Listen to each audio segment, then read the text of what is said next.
सर्वप्रथम सर्वांना जय शिवराय। महाराष्ट्रामध्ये मागील 15 जुलैपासून पाऊस सुरू झालाय। 100% व्याप्तीसाठी महाराष्ट्रामध्ये अजून किती काळ लागणार आहे हे या व्हिडिओच्या माध्यमातून पाहूयात। जवळपास अनेक भागांमध्ये पाण्याच्या स्रोताची कमतरता भासते आणि सर्वात महत्त्वाचा जो काही प्रश्न आहे हा सुद्धा आहे। सोडलेल्या भागांना कधी घेईल यापासूनचा प्रवास, विहिरीचा पाण्याचा प्रश्न कधी मिटेल यापर्यंत पोहोचतोय। 10 ते 5% भागांना विहिरीच्या पाण्याचा प्रश्न मिटेल असा पाऊस ठिकाणी झालाय, पण जवळपास 90% भागांना विहिरीच्या पाण्याची प्रश्नांची जी काही प्रश्नावली चालू आहे या प्रश्नांचं उत्तर देखील मागीलच व्हिडिओमध्ये आपण 15 जुलैच्या दिले, पण आजच्या या व्हिडिओमध्ये सुद्धा त्याचं समाधान करूयात। सध्या पिकांना दिलासा कधी मिळेल असा खानदेशपासून ते विदर्भापर्यंत आणि विदर्भापासून ते मराठवाड्याच्या बरोबर दक्षिण महाराष्ट्राचा प्रश्न आहे। काही घाट माथ्यावरती तर काही ठिकाणी मुसळधार पाऊस बरसतोय आणि पुढचं चित्र काय आहे हे देखील आपण या व्हिडिओच्या माध्यमातून पाहूयात। भोकरदन जाफराबादच्या अनेक भागांचा समावेश फक्त बुरबुर पावसापर्यंत गेलाय आणि तिथे काही ठिकाणी हलक्या सरी देखील पडताना सध्या देखील जाफराबादचे मेसेज पडतायत, पण ॲक्युरेसी आणि ॲक्युरेसीच्या मध्ये हा वातावरणाचा कुठला परिणाम आहे हे देखील पाहूयात। आता सुपर एल्निनोच्या प्रभावामुळे होतंय असं वारंवार सांगितलं जातंय। खरं तर गणित जे आहे तुम्हाला मी मागे पण सांगितलंय, सर्व राज्यव्यापी पाऊस हा 25 जुलैपासून पुढे आहे। मग सध्या हा जो काही 15 जुलैपासून पडतोय ह्या पावसाची प्रणाली दिवसा गणित 20% ते 10% 15% अशा प्रमाणे चालते। मग निव्वळच हा भाग वंचित राहील का तर ह्या व्हिडिओच्या माध्यमातून पाहूयात। उद्याच्या 20 जुलैपासून आज अकोल्यामध्ये मोजक्या ठिकाणी, अमरावती मोजक्या ठिकाणी, त्याचबरोबर चंद्रपूर मोजक्या ठिकाणी, तर माहूरगड परिसरात तुरळक ठिकाणी चांगल्या सरी कोसळल्यात। नांदेडचा काही भाग बऱ्यापैकी घेतलाय, काही भाग अजूनही वंचित आहे। लातूरपर्यंत पाऊस काही 10 ते 5% भागापर्यंत पोहोचलाय।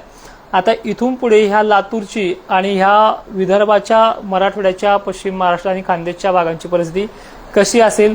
खरं तर ज्या भागांना पाऊस पडलाय आणि ज्या भागांच्या शेतकऱ्यांमध्ये चांगलं आनंदी वातावरण आहे, पण त्या पटीने जर आपण पाहिलं करपलेल्या पिकांकडे पाहू नाही अशी अवस्था ज्या भागांची झाली, यांना निव्वळ वंचित ठेवेल का? काळ आणि दिवसांदिवस उलटतात आणि जसा तसाच जातोय अशा परिस्थितीमुळे तुम्ही चिंतित आहात। आता इथे जवळपास मी तुम्हाला 22 तारखेपर्यंत दिलासा मिळेल आणि येणाऱ्या कालखंडामध्ये सुद्धा दिलासा मोठा आहे, पण अजूनही अनेक पिकं आता शेवटच्या घटका मोजतायत। यांना ह्या वातावरणाचा काही परिणाम होईल का? तर उद्यापासून चित्र कसं राहील ह्याकडे बघूयात। उद्याच्या 20 जुलैला महाराष्ट्रामध्ये ऊन, काही भागांचं थोडं तापमान आहे। तापल्यामुळे ढगांची रेलचेल ही दुपारनंतर जास्त वाढू शकते। आज दुपारच्या 3 वाजेच्या नंतर वातावरण अनेक ठिकाणी फटकल्यासारखं वाटलं, थंड वारे आले, लगेच घाबरगुंडी शेतकऱ्यांचे उडले आहे। पण 20 जुलैपासून थोडी प्रणाली काही मोजक्या भागांची विकसित होते। 21 ते 22 तारखेपर्यंत 20 ते 21-22 अशा दरम्यानमध्ये वर्धा जिल्हा, कारंजा, लाड आणि यवतमाळला वारे थोडे थांबल्यामुळे या भागांना अजून वाढ होणार आहे। अकोला, अमरावती, हिंगणघाट आणि यवतमाळचा समावेश 20 जुलैच्या मध्यरात्री 11 वाजेपर्यंत बरा आहे। त्यानंतर धुळ्याला आता उद्यापासून सुरुवात करतोय। धुळ्याच्या अनेक भागांमध्ये पाऊस हा हलक्या आणि बुरबुर स्वरूपातच पडतोय। मॉडेलनुसार तो पाऊस मोठा दिसतोय। मॉडेलच्या हिशोबाने तर पावसाच्या पाण्याची जाडी गरमीच्या लेवलमुळे बनत नाहीये, पण या भागांमध्ये वाढ व्हायला सुद्धा आणखीन काही काळ घेईल, पण या भागांमध्ये रिमझिम पावसावरती भागून घ्यावं लागणार आहे। त्याचबरोबर अकोला, अमरावतीचं चित्र आता उद्यापासून ते 21 तारखेपर्यंत वारे म्हणजे 2 दिवस वारे थोडे शांत असतील, दुपारपर्यंत जोराने वाहतील, पण रात्रीच्या वेळेला शांत झाल्यामुळे आणि बंगालच्या उपसागरातलं लो प्रेशर हळूहळू आता महाराष्ट्राच्या दिशेने सरकत असल्यामुळे थोडं अकोल्याच्या आणि बुलढाण्याच्या पावसाच्या बाबतीत थोडी वाढ होताना देखील दिसते। त्याचनंतर छत्रपती संभाजीनगर, भोकरदन, जाफराबाद, कन्नड, सिल्लोड पट्टे पाऊस मॉडेलवरती आहे, पण प्रत्यक्षात शेतावरती नाहीये अशी अवस्था असलेला भाग जर आज मॉडेलच्या लक्षणे वाढीकडे जर पाहिलं तर एक अचंबित करणारी गोष्ट आहे। इथे पाऊस उद्या सुद्धा मॉडेलनुसार दिसतोय। मग तो कसा राहील? मध्यम, सटकारे, बुरबुर, काही गावांना साधेल, काहींना तो सोडेल अशी उद्याच्या 20 जुलैची देखील प्रचिती आहे। पण नांदेड जिल्हा, हिंगोली जिल्हा आणि मराठवाड्याच्या बरोबरच विदर्भाच्या वाशिम जिल्ह्याच्या उत्तरेकडील कारंजालाड, यवतमाळ, रिसोड ते अकोला, अमरावती, वर्धा, हिंगणघाट त्याचबरोबर हिंगोलीचं चित्र उद्यापासून थोडं बदलताना मॉडेलनुसार स्पष्ट होतंय। त्यानंतर दक्षिण महाराष्ट्र, बीड, लातूरचं चित्र उद्याही चांगल्या प्रकारे दिसत नाहीये। स्थानिक लेवलला आणि फटकाऱ्याच्या लेवलला पाऊस वाढेल। भोकरदनला आता तारखा लांब नाहीयेत, 20 किंवा 21 या दरम्यान या भोकरदनच्या भागातल्या पावसाची थोडी वाढ अपेक्षापेक्षा बरी आहे। कारण दुसरं महत्त्वाचं नाहीये, 12 ते 1 वाजेपर्यंत जवळपास 12 ते 1 वाजेपर्यंत वारे जोराने वाहतील। 2:30 ते 3च्या पुढे वारे शांत होतील, त्यामुळे आणलेल्या बाष्पामधनं सटकारे बिटकारे वाढण्याची शक्यता आहे। आता तुम्ही म्हणाल 100% महाराष्ट्र किंवा 80% महाराष्ट्र एका दिवसात घेणारी प्रणाली खरं तर ही 25 पर्यंत नाहीये। ज्या 25 पासून ते 28 पर्यंत आपण विहिरीच्या पाण्याचा स्रोत सांगितलाय तो पाऊस मोठा याच कालखंडामध्ये आहे। मग सध्या जो पाऊस पडतो तो अनेक भागांना दिलासा देणारा ठरणार आहे आणि ह्याच भागांना हा दिलासा मिळत जाणार आहे। रोज नवीन भाग घेण्याची प्रणाली पाऊस करतोय। घनसावंगी पट्ट्यामध्ये कालपासून पावसाचा जोर ओसरलाय, तो अनेक काही भागांकडे सरकलाय। म्हणजे परभणीच्या काही भागांमध्ये काल त्याने 18 जुलैला घेतलंय। तशाच प्रकारे हा दिवसेंदिवस आपला विभाग बदलून हा पाऊस आगमन करतोय। नंदुरबार, शहाद्याला 21 तारीख शहादा, नंदुरबार आणि धुळ्याच्या कापडणे ते शिरपूर परिसराकडे बरे आहे। त्याचबरोबर एक तारखा कव्हर करून घेऊयात। 22 तारखेला नंदुरबार, धुळे पश्चिम भाग, मराठवाडा या भागामध्ये 22 तारखेला हलक्या ते रिमझिम पावसाचीच रेलचेल आहे। त्यानंतर धुळे जिल्ह्याला स्थिर पाऊस 23 पासून होऊन जाईल। स्थिर पाऊस धुळे आणि नंदुरबार जिल्हा, आणि ह्या काळामध्ये 20, 21 हलका ते मध्यम रोज 100-200 गावांच्या शेतकऱ्यांचं भलं होईल।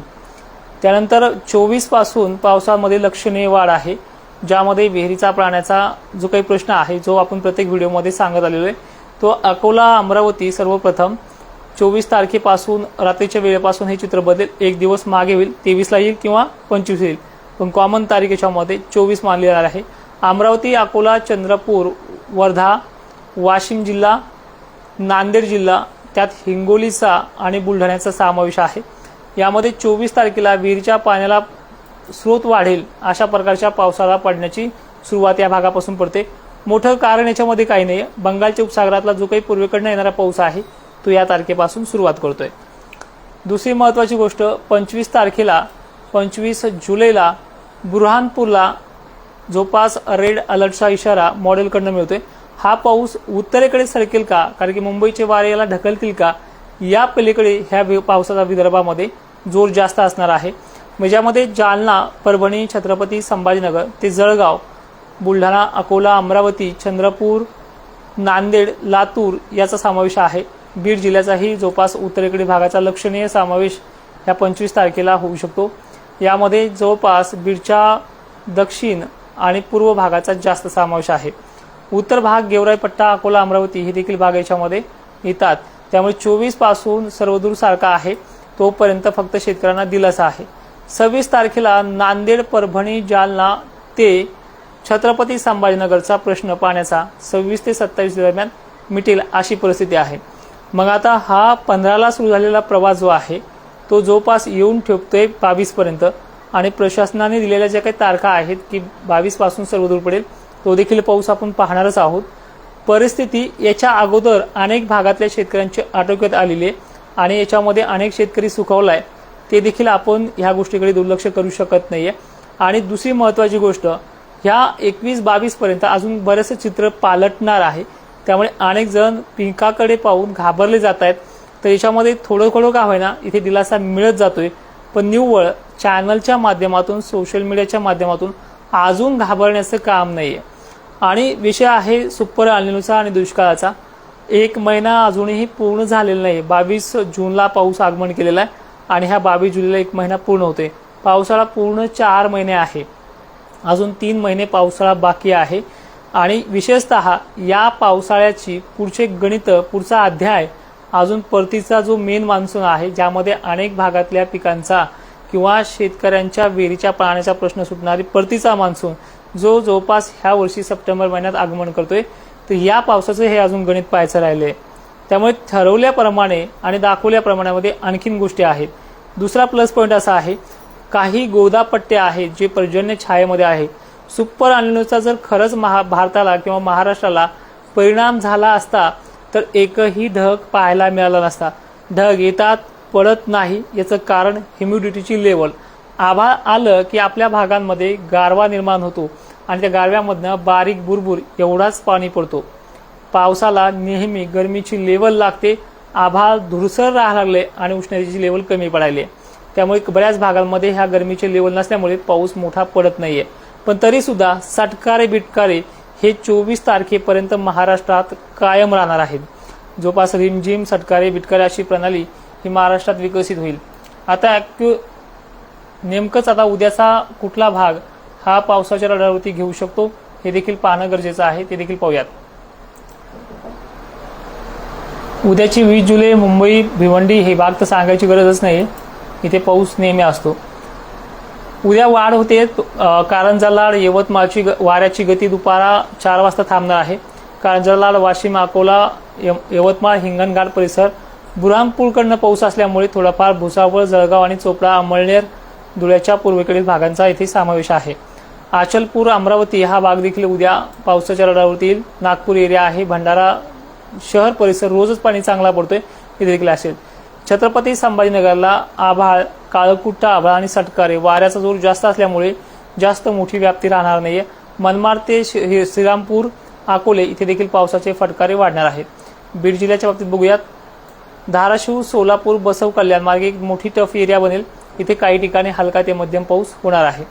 परभणी जिल्ह्यात सुद्धा बसमत साईड, नांदेड साईड, पालमपूर्णा, हिंगोली, जालन्यातल्या मंठा, घनसावंगी पट्ट्यात परतूर काही ठिकाणी, जिंतूर पट्टा, रिसोड काही ठिकाणी वारं जर जास्त असेल तर हा पाऊस बारीक बुरबुरीमध्ये रूपांतर होईल आणि आता मध्यम ते दमदार पावसाकडे जावं लागेल. 21 जुलैला याची पद्धत कशी आहे ते देखील पाहूयात. 21 जुलैला महाराष्ट्रामध्ये पाऊस जो आहे तो धुळे ते नंदुरबार शहाद्याकडे वळतोय. विदर्भाकडे जास्त वळ असेल याच्यामध्ये पावसाचा भाग घेण्याची कंडिशन परभणी, वसमत, हिंगोली, वाशिम आणि जालना शहर परिसर पूर्वेकडील भाग, अहिल्यानगर उत्तर भाग, छत्रपती संभाजीनगर दक्षिण भाग. थोडा आभाळाने साथ दिली तर वैजापूर, कन्नड, सिल्लोड. 21 तारखेला अकोला, अमरावती, नागपूर बाउंड्री लगतचे भाग आहेत. एमपी, हिंगणघाट, यवतमाळ, अकोला आणि बुरहानपूर, भुसावळ ते धुळेचा मोजका भाग. 22 जुलैला सुद्धा पूर्व विदर्भाला वारे थांबणार आहेत. 22 जुलैपासून आणि 23 जुलैपासून वारे कमी होतील आणि हे वारेच पाऊस थांबून देत नाही. वाऱ्याची तीव्रता दुपारपर्यंत कायम असेल. 22 तारखेला सुद्धा वर्ध्याचा पाऊस वाढतोय 22 पासून आणि काही भागांना तो देखील त्या दिवशी सोडते, पण एक साधारण पिकांना दिलासा मिळून जाईल. आणि 23 पासून लो प्रेशर पूर्ण महाराष्ट्राच्या दिशेने वळते आणि विदर्भाचा फायदा 23-24 पासून होईल. तर हे आहे गणित पावसाचं. येणाऱ्या 30 तारखेपर्यंत महाराष्ट्रामध्ये विहिरीचा पाण्याचा अनेक भागांचा जवळपास 60 ते 70% भागांचा पाण्याचा प्रश्न मिटेल अशी शक्यता आहे. टक्केवारी घसरली तर 50 पर्यंत राहील आणि आता वाढू सुद्धा शकते मराठवाडा आणि विदर्भ. जय शिवराय. धन्यवाद.